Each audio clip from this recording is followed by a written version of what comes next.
Hey guys, Ricky Ranchu here. Today I want to do a quick update on my 10-gallon sort of planted tank. I've been experimenting with stuff, and this is going to be my tank with no filter whatsoever. No filtration. That's right, I said it.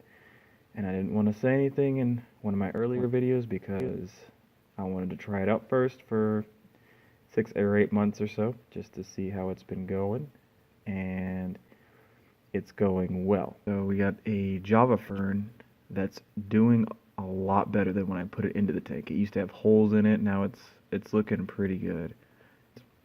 It's also sending out some baby Java Ferns as well. There's one floating right there. So all the little, I guess, new little plants. I'm gonna try attaching to this rock right here. In my last video about this tank, I cut the anubias on the wood and I glued it to a few different places. This one is finally starting to sprout a new leaf, so that's good. Really excited about that. It was probably bad that I advised everybody to glue the ribosome directly to whatever you're gluing it on. I think it's actually better to just glue the roots. So that was bad advice on my part. But as for fish, I have 2 male endlers,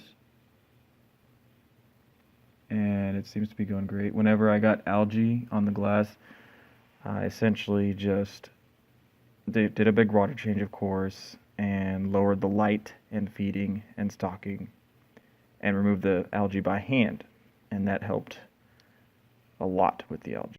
I also have an accidental colony of ramshorn snails, and it just happened through cross-contamination between tanks. I started out with a few. They only reproduced to the amount of food that was fed into the tank. The same thing happened with the Malaysian trumpet snails. I like these guys because they burrow during the day and come out at night. They're very useful for cleanup. There is also a small colony of red cherry shrimp that's reproducing and doing well in this setup.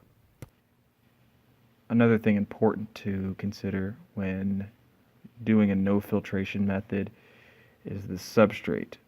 The substrate holds a lot of beneficial bacteria and sand because it's so fine and the fish are so minimal and small. It's a really good thing to use should you consider it. I would not recommend it to most people who are just starting out. I do a 10% water change weekly. I scoop 1 gallon out, put 1 gallon in.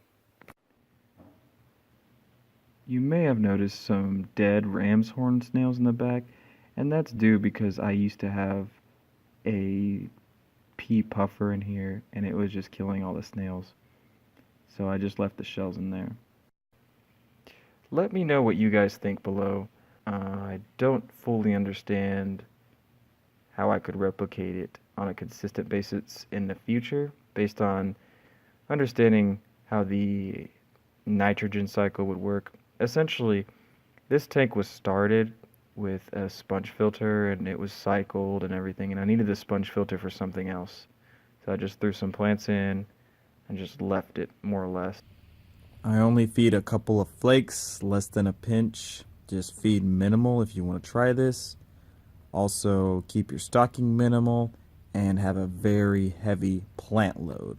It also helps to keep your light on a timer.